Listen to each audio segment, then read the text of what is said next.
Welcome to the Sage Family Podcast, where we explore natural, homeschooling, gentle parenting, simple living, and family adventure. I'm Rachel Rainbolt, the Sage Parenting Coach, coming to you from the Pacific Northwest, where I live wild and free in connection with my 3 wildlings and the Papa Bear and our fixer-upper on the beach. This is episode 5, and today I'm here with my friend Robyn Robertson talking about adventure. Robyn is an unschooling mom and a curious student of life who has traveled all over the world with her family and has built a community around families following their passions through her podcast, Honey, I'm Homeschooling the Kids. So join us around the campfire and let's get living the family life of our dreams.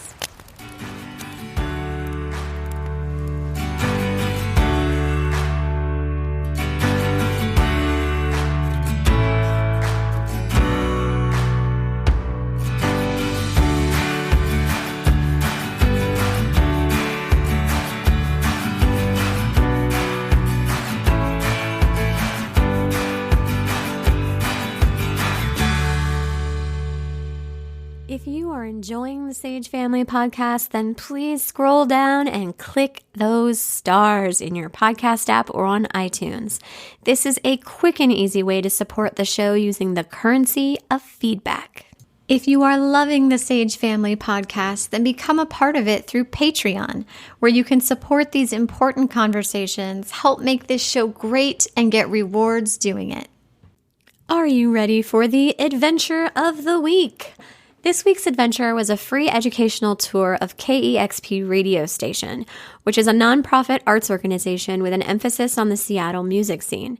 It was so cool.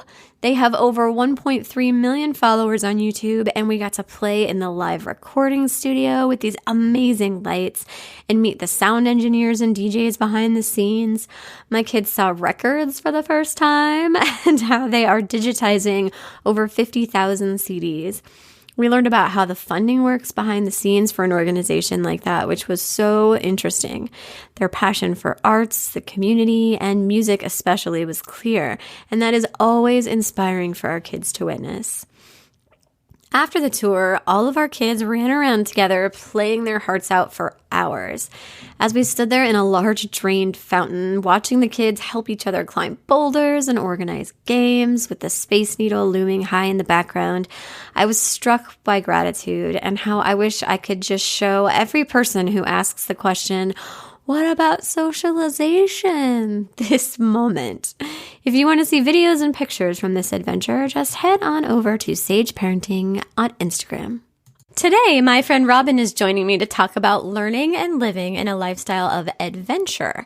I had the pleasure of being interviewed on her podcast, Honey, I'm Homeschooling the Kids, and have so enjoyed nurturing our connection through Instagram.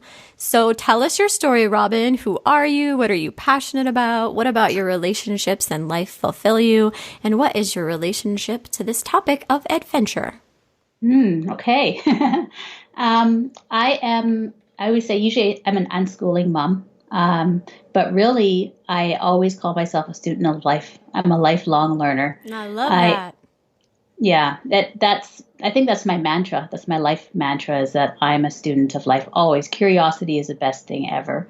And really my family, my passion for learning, and our passion for learning is really what drives us. I love to travel. I'm definitely an advocate of natural education and natural learning.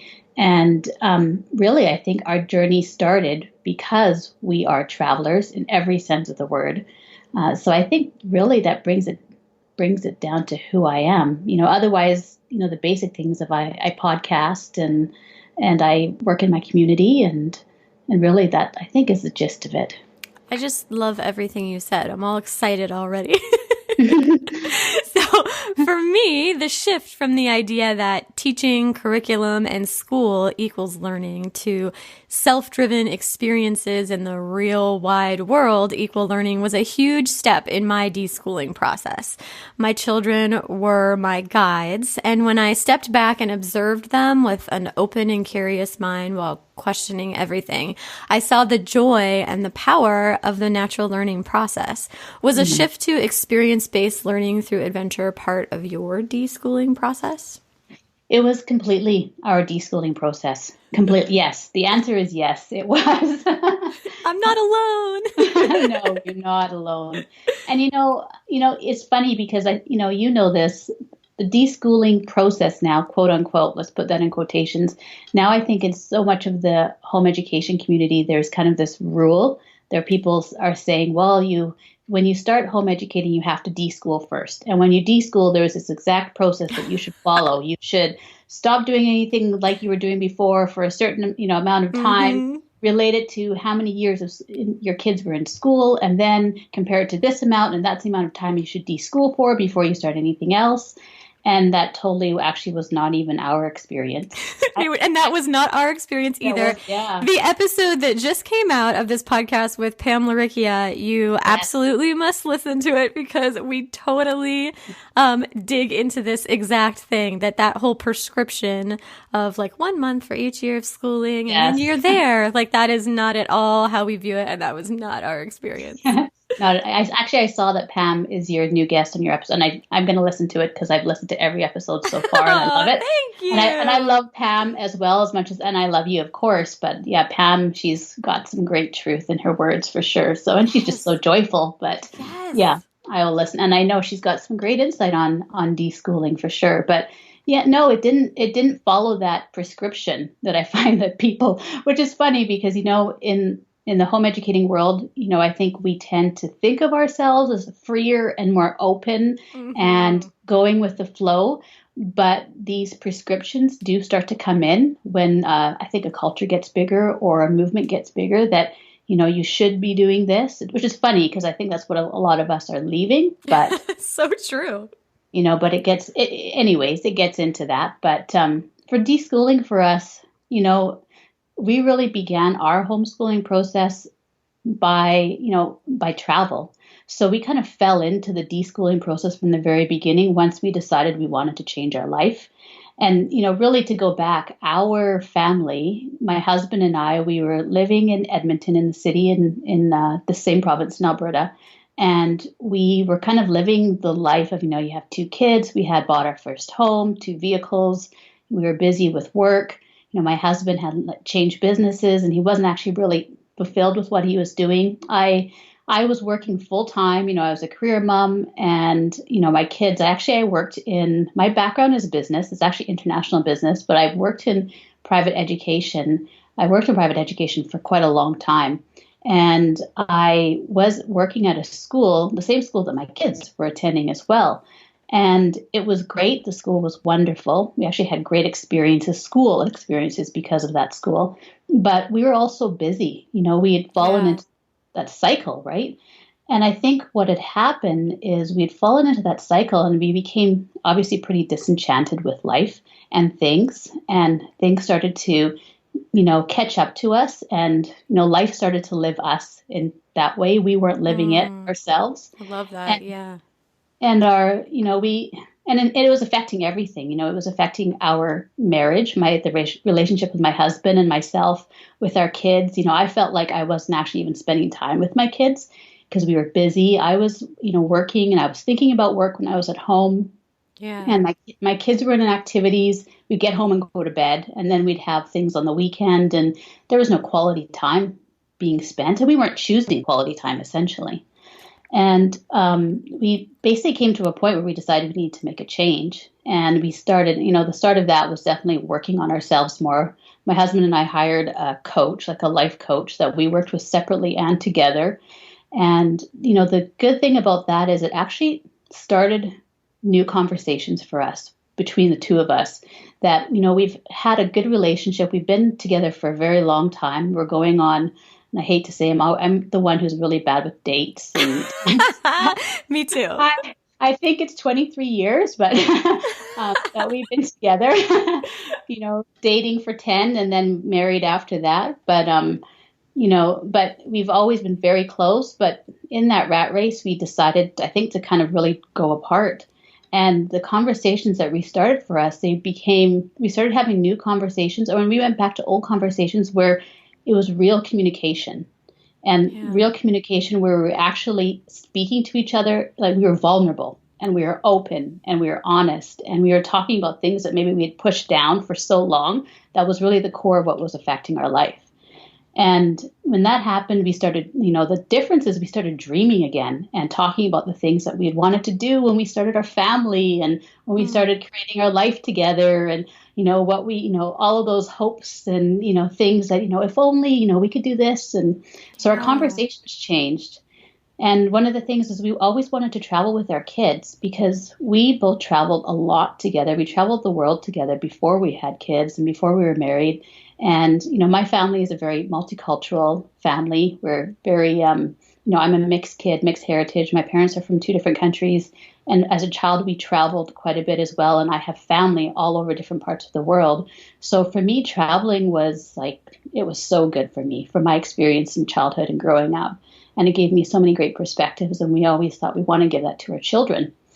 And so we decided to take the plunge and travel because, it was at first it was well, when we have this amount of money, we'll do this. And when we have this, we'll do this. Yes, so many families say, oh, I couldn't do that. Or I hear that a lot when I work with families, whatever it is that we're talking about or whatever area of life we're looking at. If life is kind of living you, like you said, which I love, you don't see the ways through it. You sort of can't see beyond your own busyness to creatively question the things that you don't think are questionable and redesign your life. That's exactly it. You don't question things that you think, that's exactly it. You lose your power, right? Yes. You lose your realizing that what we do have in our life is choice. That's the one of the things that we do have, right? Yes. Sometimes we make good choices, sometimes we don't, but we also have the choice to learn from them too and to try as well. So, we give up that power, our own personal power in so many things essentially. But we decided to just try and not wait until we have the perfect time and perfect amount, because that would have been when we were 65 and our kids would have been gone. And, that time would never come. You wouldn't be traveling with your family. Exactly. And, one day my husband called me and he was like, let's go to Jamaica.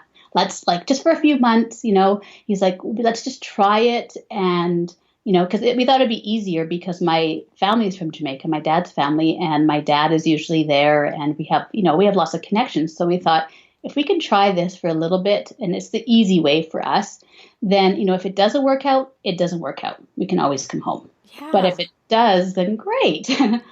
So we did. We rented out our house and we got rid of a lot of our stuff and stored some stuff. We sold a vehicle. We slowly prepared for it and got rid of things.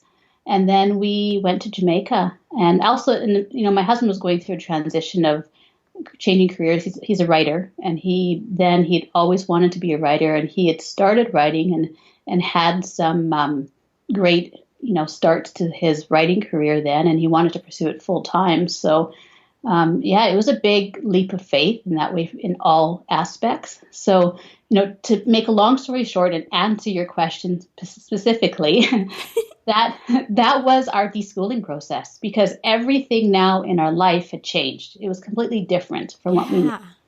And so it's I felt like we, in some ways we didn't have to deschool, quote unquote, because we already, as soon as we said yes, we were living a very different life. And we'd started deschooling. So yes, our experience-based learning through adventure was that was our deschooling process for sure. And there were some things when we started homeschooling that, I was fairly, a homeschool in the morning. I timed it. We'll do math at this time and reading it.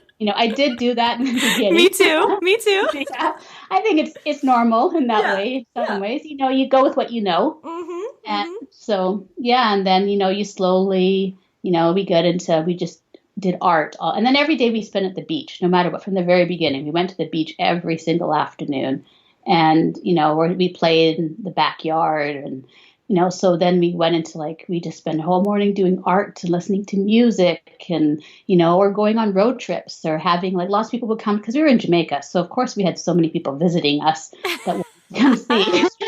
If you were still there, I would be trying to visit you. Yes, I would hope you would. I think you guys would love it. So, but yeah, so that was the start of it. But that was our deschooling process, and we were forced to really live a very different life in the very beginning in that way. Oh my gosh, I love that. And I will say that I am still deschooling. Like I will be deschooling until the day that I die. That I'll know I'm done. If I'm dead, because we're always learning, right? We always find new things to question and to flip over and to look at from new perspectives and new ways to grow and learn, which is really, I think, what deschooling is all about. Yeah. And I think what happens as well is as our kids change in age and experiences that they have, it always brings back those old beliefs that we have to question again. Yes. Oh my gosh, I love this conversation. So we have to always deschool because we've lived this previous life and we think things are, even when we're like, oh, I've got over this, I'm past this, then something comes up and we're like, wait a minute, this is, this reminds me of this time, or this is totally triggering this for me. Like this is, I'm feeling this way, but why am I feeling this way? It's a constant process. Oh, yes. I love that. So in the Sage Homeschooling book, I referenced this definition of adventure: to engage in hazardous and exciting activity, especially the exploration of unknown territory. And I interpret it as actively reaching beyond our comfort zones, following our passions, interests, and curiosities with hands-on fun, and boldly soaring into new experiences to learn more. What does adventure mean to you, and what does it look like for your family? That's a good question. I think adventure means something very similar. It's usually an experience that we try that's yet new or exciting or unusual to our routine, something that's different, but also something that you can become excited about. Sometimes maybe even have a little bit of fear in it as well. Mm-hmm. But definitely that would be adventure for us. And obviously we do a lot of our adventures together as a family. So I think that takes on, different roles and meanings sometimes. That a lot of times I do have my own adventures by myself. I actually intentionally make myself. I take time to have my own personal adventures, but as a family we definitely, it's an unusual or exciting new experience. Yeah. And I think that what adventure means for every family can look different, because some families might be like thrill seekers and other families might be more about, one family might be all about nature adventures and one family might be all about like urban community projects and one family and a mix. And that can all be adventure. Yeah, definitely. I think, for us, I think we're the mix because we love nature as well. So, and we live in a fairly remote rural area. So we're surrounded by nature all the time, just in our yard. And so we like to be outside. We're also very active, my kids and my husband and I. So we're usually out like hiking or skating or skiing and, doing things like that. So those are definitely adventures. But we love getting the chance to go into the city and visiting a museum or art gallery or, going to a movie together or, things like that as well. Yes, I love it being a mix because then you get to grow in all these different areas for sure. Definitely. Well, we sit down once a season and map out experiences we want to have and things we want to learn. And each family member gets a seat at the table. I'll do some research based on what we come up with and look for opportunities and plan our adventures. So how does your family collaborate around what adventures you take? Very similar to yours, actually. It's so Great funny minds. I know. It's funny how you and I got a chance to be connected and we have so many similarities. Really we do the same. I think we usually have a time of year, probably with the season change in spring.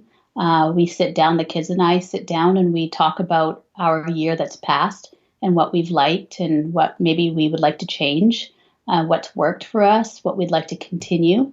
What new things we want to try. And I usually I take notes and I write it down and I write down, what's important for each person.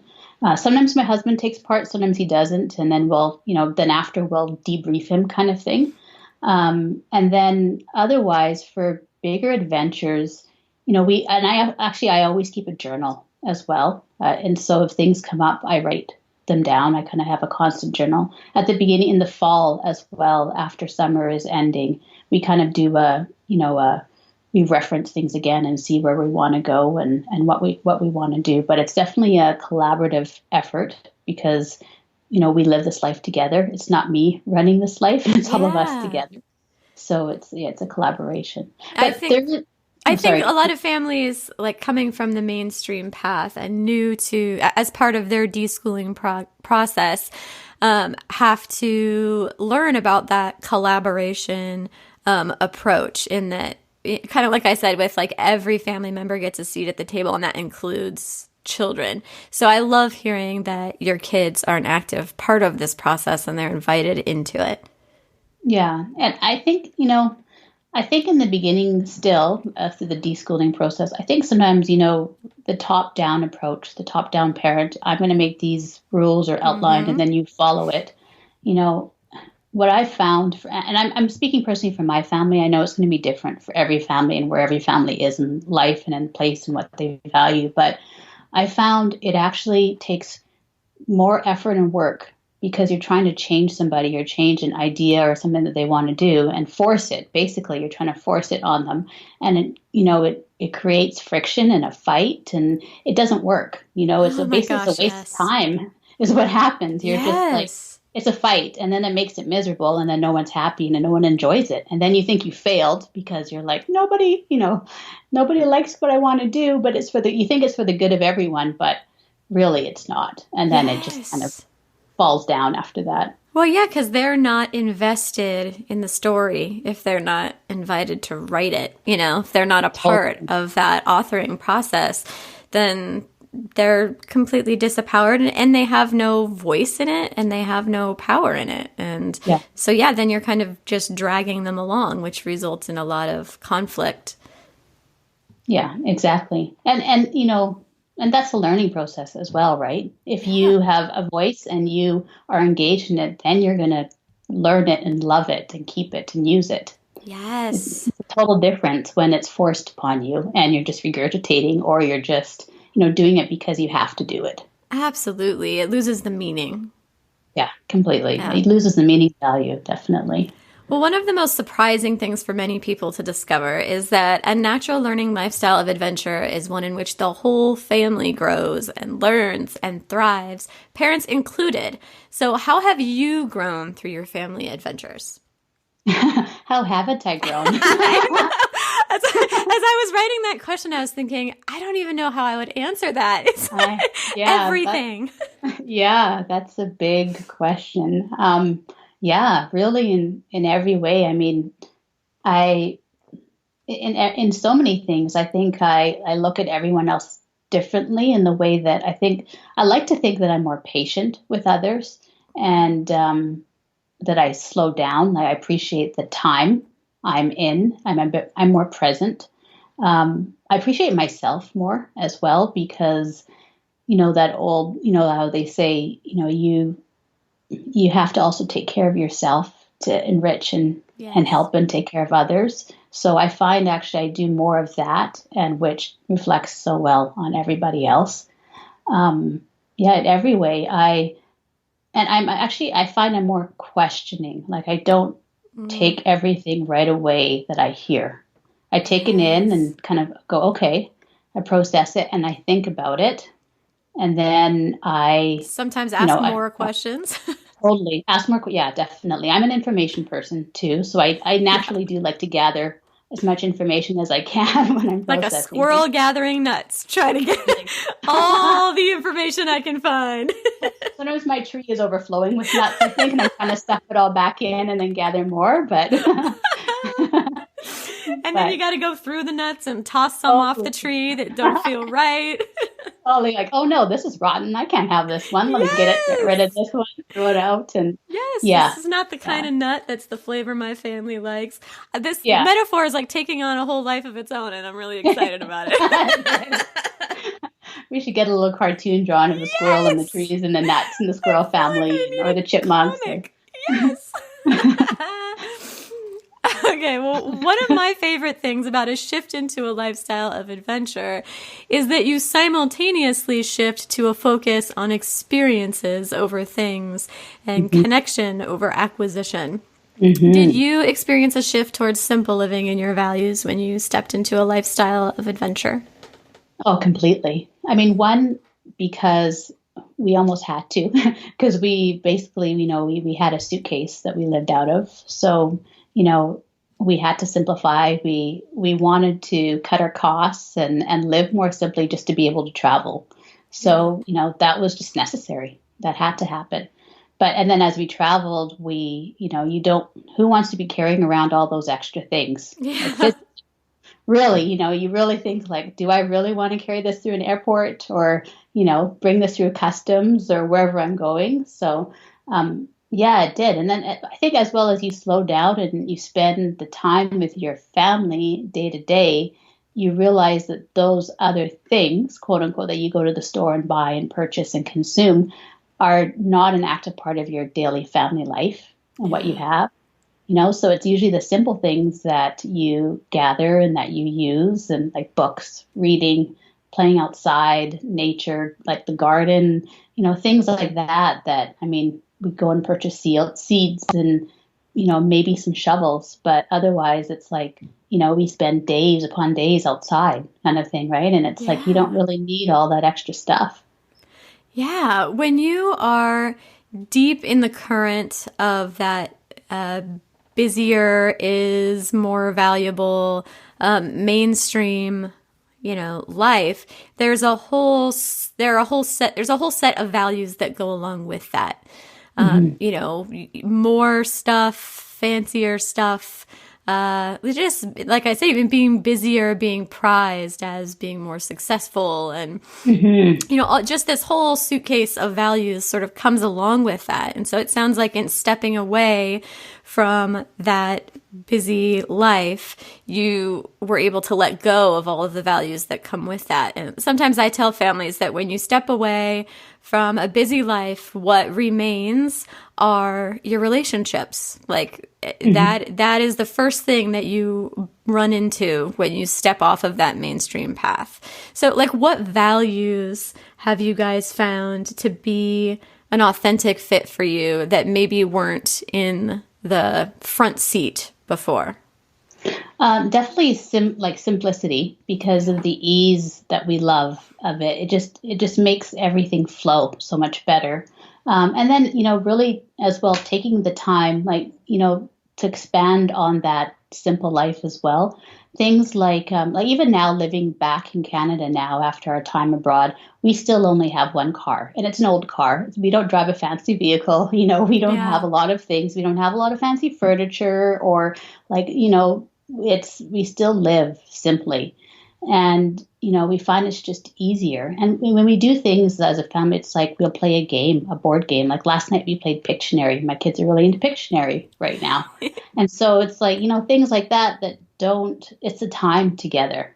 And it's we really do value that time and that communication. And, and it's not that you can have time and you can also be together and not be together as well. So it is a slowing down process that comes with it, taking that time. One thing that we do, and I guess this also adds to adventure as well, is we actually do a practice, and it's called, we got this actually from a friend of ours, Jim Shields, he was a guest, one of my first guests on my podcast. And he has this, I don't even know, it's called the family board meetings. And actually it's a retreat that he offers, but it's also a practice he does with his family. And they home educate as well. They're very eclectic learners. They totally do things their way. And the family board meetings is a time where essentially they call it the family board because they're surfers. So it's like surfboard meetings. And, what it is one-on-one time. So what we still do is we actually scheduled every 3 months, we schedule a one-on-one date with our child. So I'll have a date with my son, and my husband will have a date with our daughter. And then, the next time we'll switch. Then I'll have a date with my daughter, and my husband will have a date with our son. And what it is, it's a half a day or a day dedicated to them only. And it also, and it's what, and they plan it. Actually, we don't have any planning in it. It's what I like they that piece. want to do. Yeah. If we don't say, oh, let's do this, we're like, what do you want to do? And that's what we're going to do. And they choose what, and usually it's like, we'll go to the to the trampoline park and then out for lunch kind of thing, or go fishing. My son loves fishing. So we'll go fishing and then have like a, roast marshmallows kind of thing, or it doesn't have to be anything fancy even, just it's time with them. And it also, my husband also works from home. So we are together a lot, the four of us. It also gives us that one-on-one time with that one child that sometimes, when you're all together, sometimes maybe they don't communicate something that they want to have just that quiet, private time to express and say. And so it gives, and on what we do is at the end of that day, it's like, that time is not doing something. It's actually just time talking, saying like, so what did you like about the day? And just talking and giving them the chance, saying like, right now, this is for me to hear you. Yes. Not for us to talk. It's just for you to voice, and I am here. I'm here just to listen. Holding the space to be fully present and listen to your kids. Yes. Holding the space completely. Yes, definitely. Oh, I love that. And I totally listened to that episode of your podcast, for the record. Oh, awesome. That was a good one. Yeah, Jim's a great. Jim's a great guy. He's quite an interesting, and their family's growing. They just had they have 4 kids now. So I'm trying to think if they had their baby by that time. Maybe they just had their 4th. But yeah, they're quite the adventurous family for sure. So I love that. Yeah. Well, let's talk a little bit about privilege. So obviously you're rich, because if you homeschool and travel, right, then you must be at the top of the privilege ladder. So I don't know, rich, white, like we'll go through the whole laundry list. Yeah, that's definitely not me, rich and white. No. I have found that to be a common misconception that acts as an imagined or perceived barrier for a lot of families, that this lifestyle is for families who trip over piles of money. So first, it's about aligning your money with your priorities. So we say no to a lot of things that are valued on the mainstream path, so we can say yes to what we value. And second, the vast majority of our adventures are no or low cost. And then the bigger adventures are planned very thoughtfully and not treated as like a vacation. They're treated as like our full-time real life. So I would love for you to speak to this misconception, how you align your money with your values, and then maybe your best tips for adventuring on a low budget. Okay.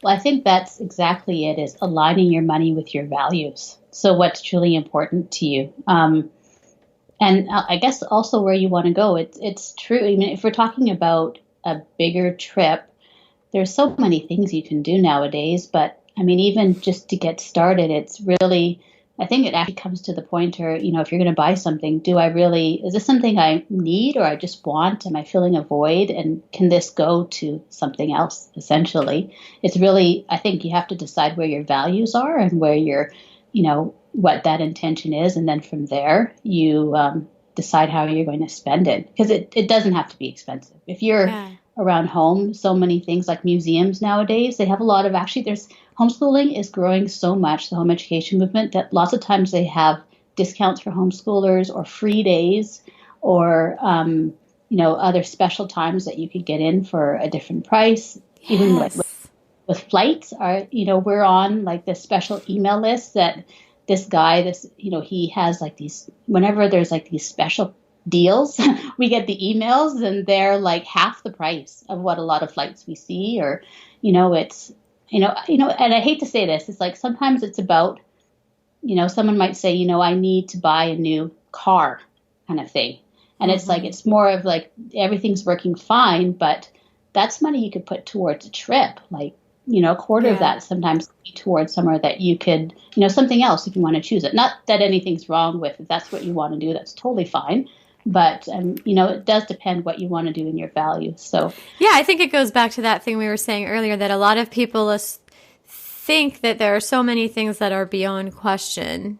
And really, all of those things are up for question. So that every family needs 2 cars, or that, you need a house that is 2,000 square feet and has 3 bedrooms and blah, blah, blah. There are all these different things that we don't, that we just don't know, that we can question, and that we can make a different path based on our values. When we were in this nature program, one of the guides in the nature program was a single mom with 2 kids who lived in a yurt on Vashon Island. Oh, awesome. And I loved that.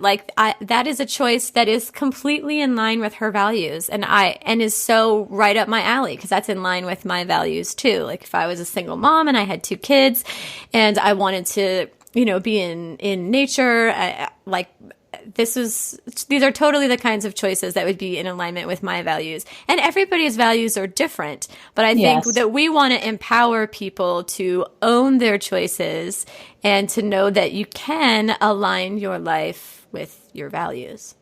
Yeah, completely. And I think that is it. Everybody's choice. I mean, it's how you choose to live and how you want to live. And, exactly, my values may be different from somebody else, and that's totally okay. And some, and it's like, I know I have friends who say, I just did not like the person who's going to go out to another country. I just feel too uncomfortable. I couldn't do that. So I would rather just do something close to home. And, we do, and they would purchase things like for around their yard that their kids can use instead. And that's what they would want to invest in, or, building something around their property or something that they can all use. And that's awesome, because that totally aligns with their values. That's something that they want their whole family, extended family, to share in and to be part of. And that's part of their learning process. And that is, I think that's so good. So it's unique to every single person. And I also think when traveling as well, if you do go traveling, it's actually surprising, because what I find from most families is they say it's cheaper to be on the road and travel than it is to live at home, because you are living simply. You don't buy a lot of things. You basically you're very, going on adventures every day, and you're eating food. And that's about it. It's really shocking how much money is sort of automatically siphoned away when you're in that busy current of life. If you're working in an office and everyone gets this new brand of shoes, and I need to get that. Totally. A lot of it happens even on a subconscious level. You don't even realize that you're competing with all of the people around you with where you choose to put your money. And I think that in a conversation about privilege, it's important to note that, privilege does exist. Certainly as a woman of color, you understand that. I have a child who's transgender. There are some countries we can't go like that. I totally want to acknowledge that privilege does exist. And at the same time, I want to say there are far more things that are within your control and that are a reflection of your choices. I want to empower you with that you have more choice in your life than you realize. Definitely. Most definitely. And that's exactly it. It is actually, like you said as well, too, when for your family, for your own personal family fit, everyone is unique. And usually you know what's important, where your values are, and where, how you want to live, where you want to go, what you want to spend it on, and how that will align. If you really get very true and real with yourself as to you're doing things because you're choosing to do them, not because it's being influenced by others as well in that way. So, yeah. But I was going to give you a travel tip, actually. Yes, lay it on me. For traveling cheaply. House sitting, actually. And I have a friend who they do travel full time. They have 2 kids. They are currently living in Mexico. And actually, when I met her, they were in Australia at the time. They're actually from around the area that we live now. And we connected online by chance. And it turned out we actually lived very close. But they house sit full time when they travel. So they don't. That's so cool. I listened to Yeah. an episode of, I think it was the Family Adventure podcast, and there was a family on there who was talking all about house sitting. I have like a couple websites bookmarked, but we haven't tried it. Have you guys done it? We haven't yet, and I'm on a couple Facebook groups where it's a homeschool, like World House Sit, where a lot of homeschoolers are on it, and they travel, they're world schoolers and travel and house sit, but we haven't done it yet. But I know Jamie, and I interviewed her on the podcast as well. They are registered as a house sitter. They've tried it. They're on the list if you're looking for somebody as well, and then they reach out to other people, so they live for free essentially, and then the rest of the time they usually camp, and that, she said, cuts their costs quite a bit as well. But they That's so cool. travel on a minimal budget doing that. Yeah, and I think when you are homeschooling, that really opens up a lot of cost-saving travel measures too, because you can travel during off-peak seasons and travel at a fraction of what it would cost to go, say, in the middle of the summer. Like when you look at airline prices, when schools are on holiday or on some sort of break, like the tickets are like 4 times as much. Yeah. So you can travel during the middle of the week. You can travel, when all of the other kids are in school, and that will save you a lot of money for sure. Like you said, homeschool programs and free days, there are so many of those now. I know, and I think it was in the last podcast episode about deschooling with Pam that in our adventure of the week, I talked about that, I could be wrong on which episode that was in, but I talked about how our adventure of the week was at a university natural history museum, and that it was free, and that most of the museums around here have like 1 free day a month, and they have homeschool programs.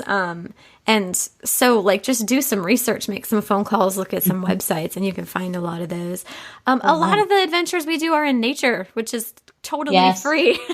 Totally free. Yeah, totally. Yeah. Yeah. Like we've been to Mount Rainier, we've been to Mount St. Helens, we've been to, so many nature adventures we have had. And it's just, we just get in our car and we pack sandwiches and we go. And we have these amazing adventures and all of this natural, fun, adventurous learning that takes place. And it doesn't cost us anything.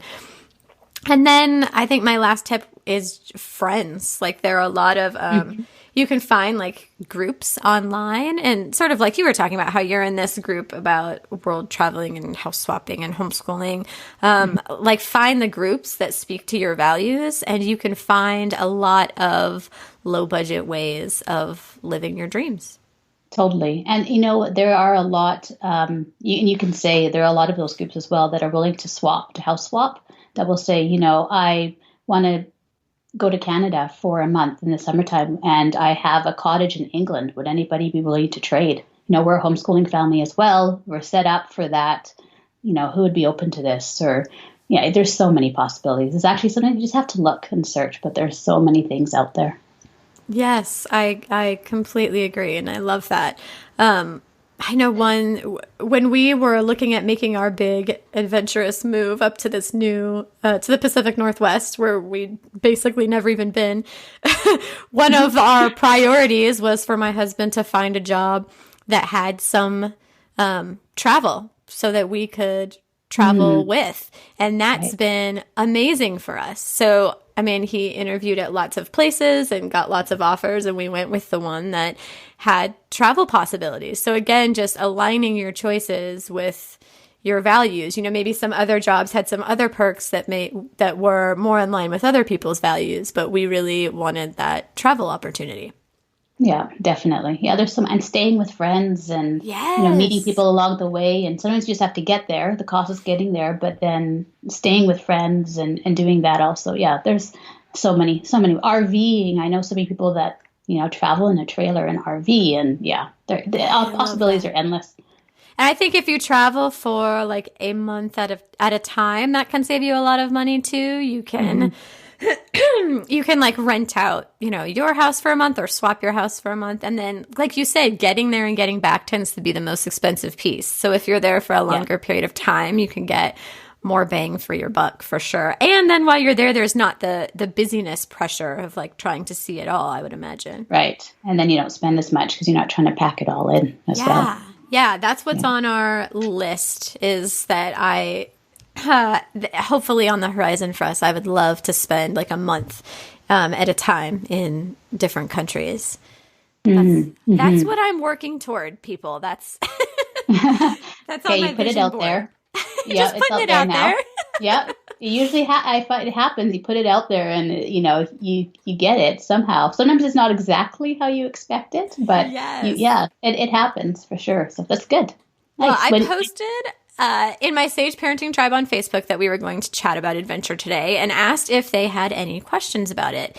Kimberly wants to know how to encourage children with a homebody nature to get out in the world while honoring their natural nesting tendencies. What say you, Robyn?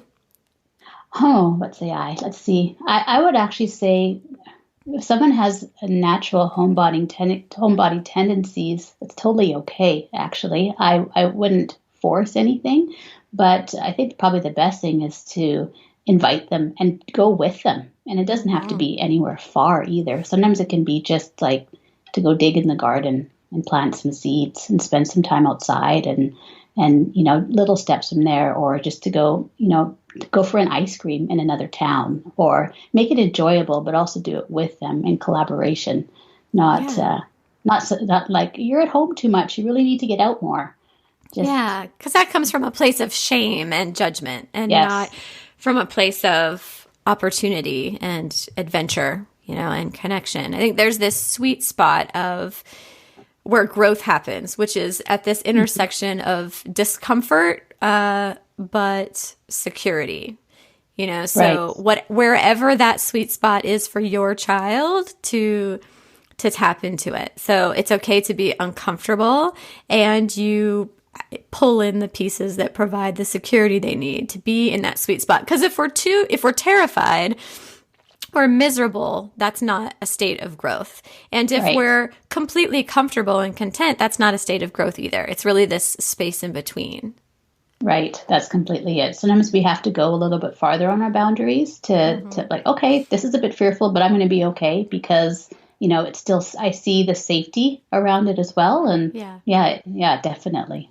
For sure. You want to factor their learning style and way of being into your adventures, which I think is what you were saying. For example, if your child is an introvert and every adventure you plan involves intense social interaction or large crowds, they're going to think they hate adventure. But it's not really the adventure piece. And then also find the right balance for your family. Like we have a micro adventure day once a week, and then a bigger travel adventure once a month. And then at 2 days at least post adventure, we have home days to process and go inward. So finding that right balance for your family, and that includes factoring in what each family member's, preferred or natural way of being is. And then lastly, when it comes to travel especially, what sensory pieces are important to them that you can bring in? Because kids are so sensory. So for example, if maybe it's sleeping away from home is stressful for your child, you could bring your kid's sheet. Like sheets actually don't take up a ton of space. And if that makes the difference between them feeling at home wherever they are and peacefully content, it's totally worth, holding the space literally for that item. So like what sensory pieces are important to them and how can you bring them in? When my youngest was a little bit younger, loud sounds were hard for him. He's totally over it now, but he went through this phase where like a year and a half, he would just like koala on me, which I was perfectly fine with. But but I could see, that he would get overwhelmed when it was really loud, like someplace like Disneyland, would be overwhelming. So we just bought those like ear cans, that you can get like for concerts. And then that was the piece that we would bring with us when we would travel. And then anytime we would go somewhere really loud, he would put those on and he was 100% happy and running around and playing and everything was perfectly fine. So often it can be something so small that makes a really huge difference. True. Yeah. I actually find for my kids, it's usually a stuffed animal. that they have, like a favorite toy that they want to bring with them on a car trip. Or they also usually have, depending how we're traveling, but either way, a pillow. Like, they each have their own unique neck pillows. And so that way they can sleep easily. It's comfortable. They know what it's like. And I find for them, that's a comfort factor as well. But one thing we usually do, if we're going, even if we're on a day trip, is the kids each have their own special bags, like a smaller bag, a smaller backpack, and then a larger bag. Yes. And they pack their own things. So we tell them, okay, it's going to be like this. We'll look up the weather. The weather is supposed to be like this. Talk about what we're going to do and what might be better or more comfortable for them to bring or wear. And then we let them do the packing. Yes. And then that way they have ownership, they're part of it, but then they choose what they know that they feel that they're going to need and what will be better. Yes, exactly the same with us. Each kid has a backpack and each kid has a small, like it's a carry-on size, but it's a piece of luggage. And I make a list based on the weather and based on like the adventures we plan on undertaking, what the needs are, like for clothing and toiletries and such, like sunscreen and 4 pairs of shorts. And I did the same list too. Yes. And then I go in the room with each kid and basically they get the list and they pack their suitcase. And so I have no judgment about what things they put in the suitcase. As long as the things on the list, like the needs, are in the suitcase, they can fill that space with whatever they want. So if that's 10 stuffed animal pandas, and then we only need a little bit of clothes, that's totally fine. Like, that's your suitcase. You can put whatever you want in it. You're pushing it, it's on wheels. Exactly. Yeah, it's yours. You have ownership of it. You take care of it. Yeah. Exactly. No, I totally agree. I think that's a great tip that I didn't even think to offer, but how interesting that we both have I know. found our way to the same system. Totally. Yeah. All right. And it's with trial and error too, right? Yes. Sometimes you kind of step in too much and it doesn't work out, or sometimes, and they've even had like, oh, you know what, I should have packed this. Like I realize why now, and it's like, okay, well next time, we can find something else in the meantime. If not, we'll make it work however we can. But and sometimes they'll say like, remind me next time. Yes, and I'll try to make a mental note of that. You're so right. Because in the beginning, and I think when our kids are younger, we have like one big, we would have one big suitcase and all of their stuff would just be in our suitcases. And then, like you said, as they get older, you have the opportunity to understand things in new ways and question things and learn new ways of doing things. And so as they've gotten older, we've had to like evolve that system. Yes, completely. Which is with everything with life, right? Sometimes you got to evolve and you try again and go with what's working, and then sometimes you have to shift. It just happens. So yes, it's so true. All right, well, let's move into a day in the life. So please describe for us your favorite day in the last week and share with us why you loved it. Well, I think my favorite day in the last week would be either yesterday or today. Today's been a pretty good day, actually. It's not over yet, but halfway through anyways. Yesterday was a great day just because, it was one of those days where we just had a downtime day, and which we all actually needed. And the weather was beautiful. I mean, we still have a lot of snow here because I live quite far up north, but it's sunny and a lot warmer. And just everybody was content doing their thing. It's one of those days where it wasn't rushed. We were well rested. Everyone got up on their own times, and we all have totally different times when we get up. And I had time in the morning for myself and took that time and enjoyed it. And I did some other things I had, I wanted to do, and creative work and things like that. And then we read, my sons have been really into Vikings lately. So we watched a documentary on Vikings in the afternoon on Netflix and cuddled. And, my son went and played outside. And, it was just one of those days where it was lazy, slow, but comfortable. It was one of those days actually where I say lazy and slow, but at the end of the day, it's like, wow, it felt like we actually did a lot in the way Yes. when you look back, you're like, oh, we didn't you think, oh, they just laid around all day. But we actually, there was a lot of learning going on, a lot of things, creativity happening on for everyone, for my husband, for myself, for the kids. So, I feel like that yeah, is simple living in a nutshell right there. It's that like it totally. feels unbusy, and yet in that when you're holding space for that quiet connection and moving at your own pace and following your own interests, that's when you're actually the most productive. Yes, amen. Yes, completely.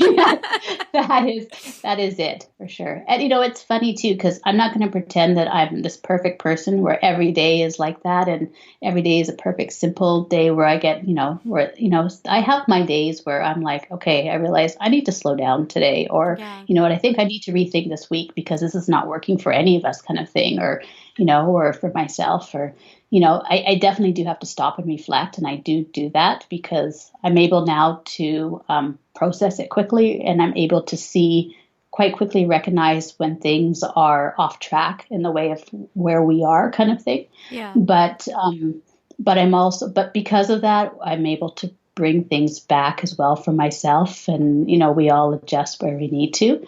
But that is exactly it, and I find time and time again those are the days that are beautiful in every way because of that, because they're not hurried. They're so much happening. Because I think that's the thing, right? We think that we have to be so busy in order to look like we accomplished something. Yeah. And usually it's the opposite. We get so busy, we actually don't do things properly. It's just rushed, and it's And a like lot of like hamster wheel spinning, wasted time. completely. That's exactly it. So, yeah. And I So love that's all of these things you're saying because they're so like bringing all together these things we're talking about with like having this value of freedom and being unbusy. And I think a big piece to what makes an adventurous lifestyle, that word adventure for me means no attachment to outcome. And so no matter what we're doing or what adventure we're taking, I have no expectation for an outcome on the other side of it, which frees us to follow everybody's joy in the moment and everybody's needs in the moment. Like we're free to honor those. Like you're talking about if you are heading out on an adventure and someone has a need or an interest and maybe you never even get there and it's still a successful adventure. That's right. You never make it out the door, actually. Exactly. Sometimes. It's so true. And that's part of this lifestyle. Like sometimes the adventure is cuddling on the couch watching a Viking documentary. That's right. Exactly. And that's the other thing about adventure is I think they don't have to always be planned. Sometimes the biggest and best adventures are unexpected. Yes. And that sometimes you're like, remember when this happened and then we did this? And, sometimes those are the best adventures of all, those ones that just happen magically in that way. But oh my gosh, yes, that's so true. We took this for my birthday last year. My family surprised me with this trip to the Oregon coast. And on the way back, we decided to not take the direct route and drive all the way up the Washington coast to hit as many lighthouses as we could. So we basically ended up having this like lighthouse tour up Oregon and then up Washington. And there were like hurricane force winds at all of these lighthouses. And it was the most like thrilling experience. It was so fun. We were laughing so hard that like our stomachs ached as the wind just like threw us all over the place and we got to learn so much history through all of these different lighthouses. They all have these like storyboards out there with photos and there's shipwrecks and it was just so amazing. And that was not our destination and that was not planned at all. And that's one of the most memorable pieces of that whole trip. Yeah. I was going to say, it sounds like the highlight of your trip, actually. Yeah. That's the beauty of it, isn't it? And that's like what you were saying before as well. And I think this comes whether things are unexpected or not. Someone had said this and I wrote it down. I don't know who said it, but it's setting the intention, not the expectation. And that's the big difference in your day to day, and whether it's your adventures or just getting up, for the day and spending your day. But that makes a huge difference on how you spend it, for sure. Oh my God, I need to find out who said that quote because that's... Yeah, I wrote it down, but I have to go back and definitely find out as well. Oh, I love that. That is so true. And that's what we do when I talk about our collaboration sessions. We sit down and our word is intentions. We sit down and set our intentions for in what ways we want to grow, what things we want to experience. Intention is such a strong word for us. So I I love that quote. All right, now let's take a deep dive. So what is your favorite resource for families to learn more about adventure? There's actually so much out there now. I felt like when we first started, there wasn't as much, but there's podcasts and great Facebook groups. One of the ones, if you want to travel, it's actually blown up. When I think I first joined, it was quite a small group, and now it is huge. It's World Schoolers, the Facebook group. Mm-hmm. It's a great one to join. It has a lot of families that aren't traveling, but they would like to, or they'd like to get ideas from other families. Some that have been traveling all their lives. Some that travel just at certain select times of the year. You can ask any question. There's just so much information on there now that is fantastic for different countries, and they have subgroups as well for certain needs and requirements for families, which is fantastic. Yes, so, we are in the main one and the LGBTQ families, World Schoolers ones, to help us navigate like which countries are okay. And it's important. Totally. Yeah. Yes. Yeah, and we're in the people of color one, and there's a couple different, but I love that group. It's a fantastic group. And then the other, there's there's Epic Education Radio, which is a good one. Jason Jenkins he interviews families that travel and do things and, on their journeys that are different and unique, and they have all different learning styles themselves. But I don't know about that one. Okay, what's it called? Epic Education Radio, and he has a pretty has a website and a podcast, but the podcast is Epic Education Radio, and I think his website is just Epic Education, and his name is Jason Jenkins, and he's from the U.S., but they currently live in Mexico. His wife is from Japan, and it's actually really interesting because his kids, I'm trying to remember what when I first was in contact with him, he interviewed me on his show, and they were living in Spain at the time, and his kids were like, they speak Japanese, they speak English, they speak Spanish fluently. Awesome. And I think they were getting ready to move to Mexico, actually. But definitely check out Jason. That's great. So cool. I will totally look that up. And the Honey, I'm Homeschooling the Kids podcast. Yes, that's mine. We need that one on the list. And then I really like the Family Adventure podcast, too. Yes, that is a good one, definitely. Eric Hemingway's podcast. Eric Hemingway, yes. And one thing, one book, there's actually two books that come up for me that are, I'm the kind of person, I have a stack of books on my night bedside table always. Like it's I know sometimes I'm like, I can't, just trying to, anyways, I have my library list, and you name it. But one book that's always comes back to me, I've actually read it probably 10 times. My son and I have read it together, and he says it's one of his favorite books. And I think for anyone who's traveling or just living in the world, The Alchemist by Paulo Coelho is still my hands down favorite book. I've never read that one. Oh my goodness. Read it, and when you do read it, tell me what you think. But okay. It is officially added to my list. I'm typing it in right now. And it's simple. It's not a long book. It's beautiful. And it's one of those books that every time I read it, I get something different out of it. I think because of the time I choose to read it. But it's my all-time favorite. My son and I, when we read it together, he loved it. And it always stays on our bookshelf. It was a gift that was given to me, actually, when I was traveling in Australia. And my old roommate from Australia, he gave it to me when I was leaving the country, when I was leaving Australia. And that's my copy I still keep close to my heart. So that's my biggest recommendation, is that one. Okay, I'm totally getting that book. And what about, I'm trying to think, I know there are some documentaries. Given is a great one, especially if you have little kids. Yes, that's on our Netflix. I think Canada Netflix is different from American, but I know we have it on our Netflix right now because we just watched it actually this weekend. Yeah, Given is beautiful. It's like beautifully done.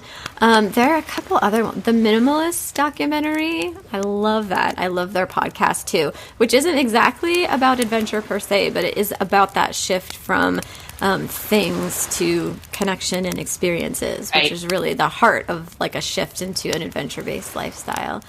I'll have to check that one out. I've heard of it, but I haven't watched the documentary yet, so I will. It's so good. Yeah, Minimalism, I think is the name of it, or something like that. Okay. It's really easy name. You have to watch that one. And then there's a movie, Heidi. It's like this new version on Netflix, and we actually watched it in it's original German. I believe it's in German. Swiss German. And it's based on the original Heidi story, but it is beautiful. So we watched it in German with subtitles, and I read the subtitles aloud to the kids as we watched it. And we've watched it like 3 times, I think, now. The kids just want to keep watching it over and over. Yeah, even the bigger kids, because it's just beautiful. And it's this story about this girl and her love of being free and adventuring and in her nature, and it's beautiful. So I definitely recommend that one on Netflix. I will check that out. Okay. I'm writing them down as well. I know. And Rosamund and Heidi. So. I'm trying to type them all out. Given. Yeah, Given is a great one. Definitely. So I've read, there are several like family travel books out there. I've not read any that resonated with me a lot. I don't know if you have. Like a lot of a lot of them are from like the mainstream parenting framework and the mainstream education framework. I'm actually laughing because I haven't read any. I have tried so hard because I am such a reader. Like I've tried so hard to find some that really, really resonate with me, and I've not exactly found one. I know Unworking by Clark Vandevetter, I think is how you say his last name. I'm not actually looking at it written down. Unworking is a good one. It's not exactly about living a life of adventure, but it sort of gets there through the working lens. But I've really not found any books that are like about family adventure that I love. So if anyone listening has any that they please know, recommend it to us. Yes, please let us know. Because we're looking. Yeah. Because we are seeking. Yeah, you know, I find like I have looked as well, and I just haven't found any that I found were a good fit. Exactly. But what I do find is I like to read books that usually are written from an author from that country and can give a certain perspective that someone who's not from, will write, but there's always a different kind of flavor to it, kind of thing. If you know what I mean. Oh, that's brilliant. I so know what you mean. Yes. Yeah. So I usually look for books, like depending if I'm going somewhere or, that I want to learn more about, that are written from somebody from that place. Like I know like Jamaica has there's a poet, her name is Louise Bennett, and she's like, I think I discovered her as a child, one of the times when I was in Jamaica. And she's actually lives in, I'm trying to think, I don't, she's, older now. I think she lives in Toronto, and she spends her times back and forth, but she actually writes in Jamaican patois.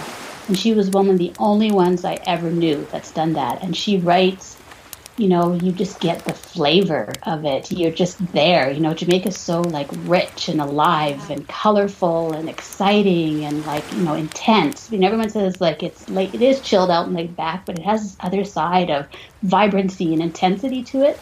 And she just nails it so well in her poetry. Oh, I love that. When I find a book like that, I think I describe it as I can taste and smell the words.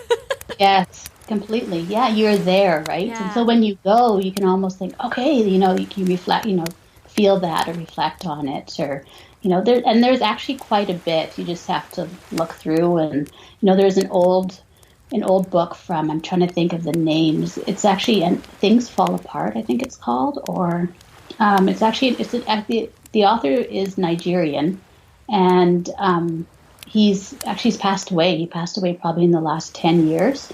I read it years ago. I think my mom gave it to me, actually.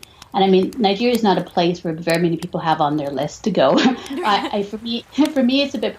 We used to live there when I was a child. My dad was transferred there for a few years, so it's a little bit different for me. So I'm usually looking for things like that. But it's also a great book. It's written, probably takes place in the early, I don't know, just colonization is starting to come in, but it's written from in a village, an African village in Nigeria, and from the standpoint of this character who's really struggling with, the good and bad of himself, essentially. And it's actually really, books like that though is what I love to read. And it's a fiction book, but at the same time it's not, it's right.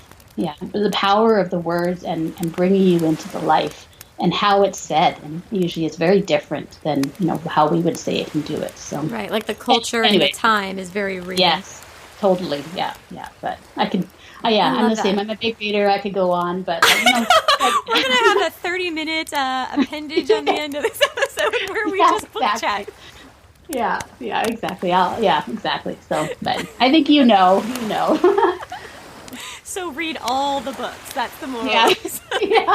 Just read. Just go to the bookstore, go to the library, just read. Read and listen and watch. Yeah, exactly.